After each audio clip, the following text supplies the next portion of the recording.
ঝিনুকমালা, ঝিনুকমালা, আমাকে ক্ষমা করে দে তুই, আমাকে ক্ষমা করে দে তুই।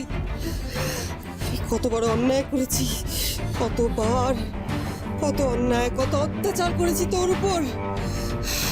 তোকে কতবার কত রকম বিপদের মুখে ফেলে দিয়েছি আমি। তোর কাছ থেকে সেনাপতির পদ কেড়ে নিয়েছি। আজ না, আজ আমি বুঝতে পারছি কত বড় ভুল করেছি। তোর কিছু হয়ে গেলে আমার কত বড় ক্ষতি হয়ে যেত। ঝিনুকমালা, বল,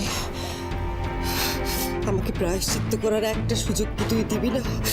একটা সুযোগ। না, আমি আমি আপনাকে প্রায়শ্চিত্তের সুযোগ দেব?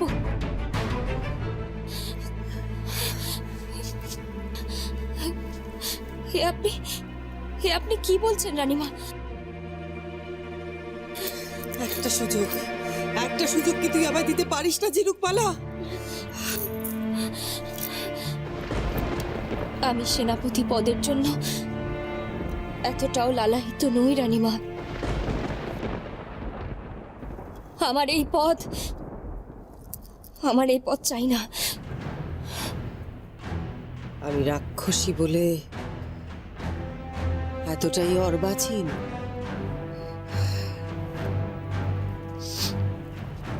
যে তোকে সেনাপতির পদ দিয়ে অসম্মান করবো ঝিনুকমালা? না, তোকে আমি সেনাপতির পদ দেব না। তোকে আমি আরো অনেক অনেক বড় সম্মানে সম্মানিত করতে চাই। আমি চাই এই অচিনপুরের যুবরানী হিসেবে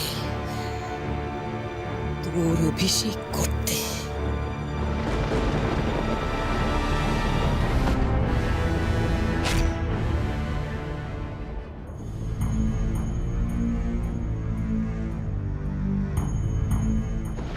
আমার পক্ষে কটকটকে হত্যা করা সম্ভব নয়। এত কাল এত কিছু পরে এমনকি প্রাণভোমরা উদ্ধার করে এনেছে যে কিরণ, সে আজ কটকটিকে বিনাশ করার কর্তব্য থেকে পিছিয়ে আসছে। কেন কেন কেন কটকটির মতো একটা রাক্ষসীর প্রতি দয়া কেন দেখাচ্ছে?